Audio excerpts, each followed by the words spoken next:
ಕೇಳಿಸ್ಕೊಳ್ಳಿ ಏನು ಹೇಳ್ತಾರೆ ಅಂತ ನಾನು ಆಮೇಲೆ ಹೇಳ್ತೀನಿ.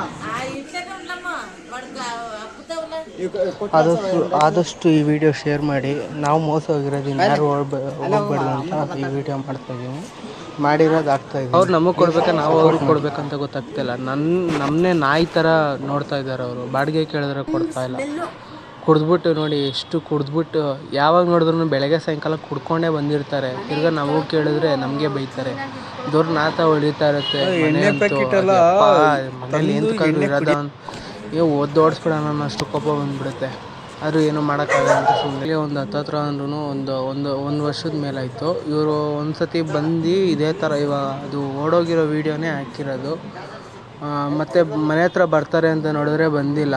ಎಷ್ಟೇ ಮಾತಾಡಿದ್ರೂ ರಿಪ್ಲೈ ಇರಲಿಲ್ಲ. ಸುಮ್ಮನೆ ಎಲ್ಲೋ ಓಡೋಗ್ಬಿಟ್ಟಿದ್ರು. ಅವ್ರನ್ನ ಕರ್ಕೊಬರೋಕ್ಕೋಸ್ಕರ ಹೋಗಿದ್ವಿ. ಹೋಗಲ್ಲಿ ಸಿಕ್ಕಿದಾಗ ಕರ್ಕೊಬರೋಣ ಅಂತ ಹೋದರೆ ಅವ್ರ ಹೆಂಡತಿ ಅಂತೂ ಫುಲ್ಲು ಕುಡಿದ್ಬಿಟ್ಟು ಅವರು ಕುಡಿದ್ಬಿಟ್ಟು ಯಾವಾಗಲೂ ಹಿಂಗೆ ಮಾಡ್ತಾರೆ. ತಲೆ ಕೆಡಿಸ್ಕೊಳ್ಳಲ್ಲ.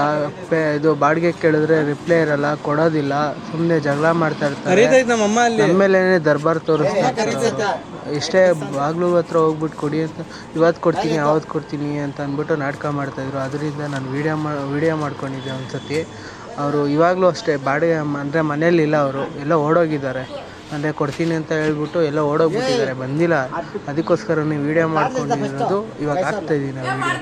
ಆದಷ್ಟು ಇದನ್ನು ಶೇರ್ ಮಾಡಿ. ಯಾಕೆಂದರೆ ಇಂಥವ್ರು ಎಷ್ಟೊಂದು ಜನ ಇರ್ತಾರೆ, ನಂಬಿಸಿ ಕುತ್ತಿಗೆ ಕೊಯ್ತಾ ಇರ್ತಾರೆ ಇಂಥವ್ರು. ಅದರಿಂದ ನೀವು ಅಂದರೆ ನಾವೇನೋ ಮೋಸ ಮಾಡ್ಕೊಂಡು ನಮ್ಗೆ 16,000 ರೂಪಾಯಿ ಪೇಮೆಂಟ್ ಅಂದರೆ ಬಾಡಿಗೆ ಕೊಡಬೇಕಾಗಿರೋದು ಅಡ್ವಾನ್ಸ್ ಇಲ್ಲ, ಏನೂ ಇಲ್ಲ, ಫುಲ್ಲು ಇದು ಮಾಡಿಬಿಟ್ಟಿದ್ದಾರೆ.